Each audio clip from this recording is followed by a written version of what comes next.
Hello, I'm Dr. David Roth for the Joint Telepsychiatry Toolkit for the American Psychiatric Association and the American Academy of Child and Adolescent Psychiatry. I'll be discussing how to engage patients and establish rapport in the telehealth venue with special attention to working with youth and their families.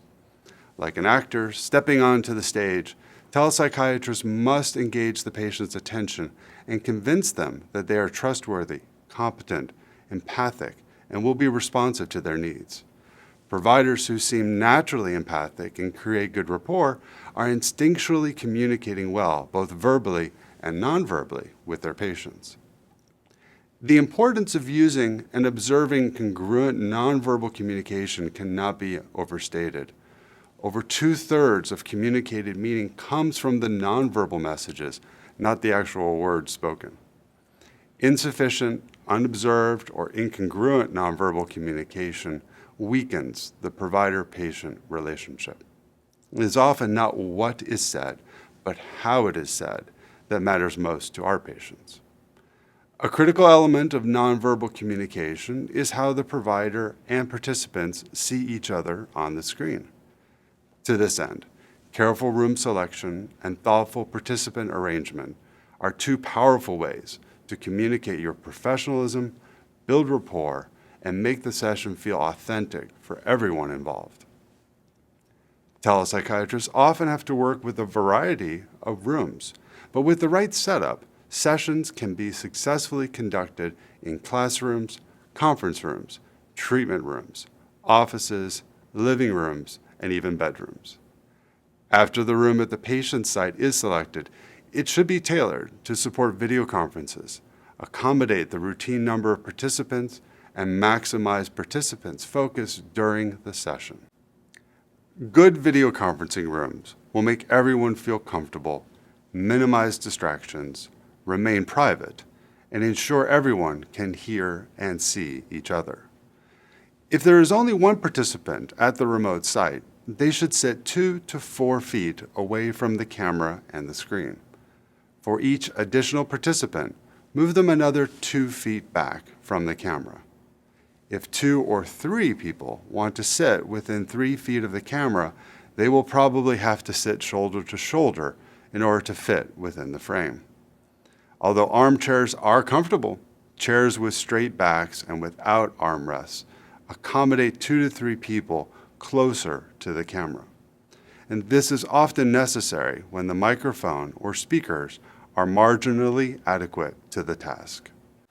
When working with families, have them position the camera far enough away to see most of the room and keep all of the participants within the frame, so they won't have to adjust it during the session.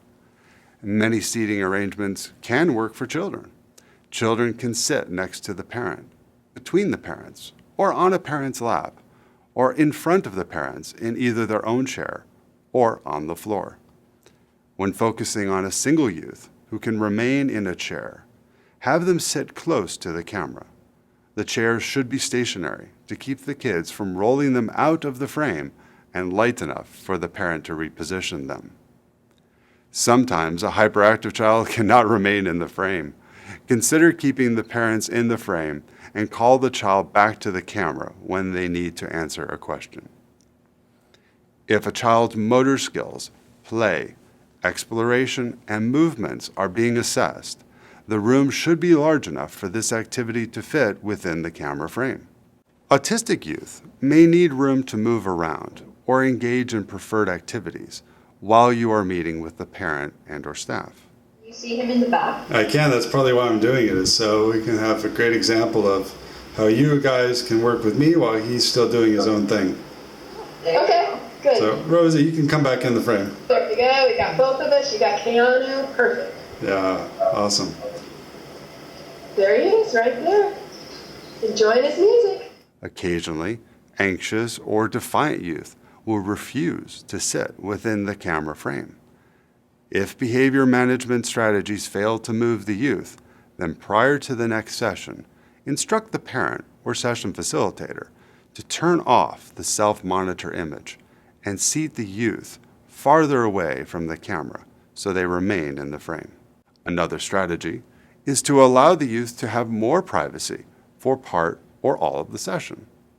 Effective telepsychiatrists create authentic provider-patient relationships by paying attention to room selection, participant arrangement, and other aspects of nonverbal communication. With specific practice, telepsychiatrists can engage a wide variety of patients in many clinical and residential settings while feeling as comfortable and as confident as they do in traditional clinical venues. I'm Dr. David Roth for the Telepsychiatry Toolkit. Thank you for watching.